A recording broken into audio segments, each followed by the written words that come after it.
Привіт! Мрієте стати кимось іншим на сцені? Супергероєм, іконою поп-культури, а може тим, кого світ ніколи не забуде?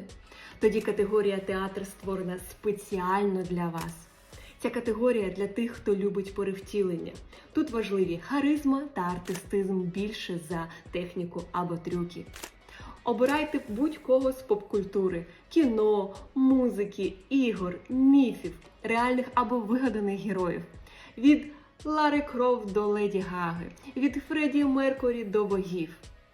В цій категорії дозволено використовувати реквізит, мати асистентів, знімати частини одягу та робити трюки до 50% від вашого виступу.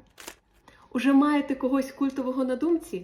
Тоді принесіть його історію на сцену шабашу в категорію театр.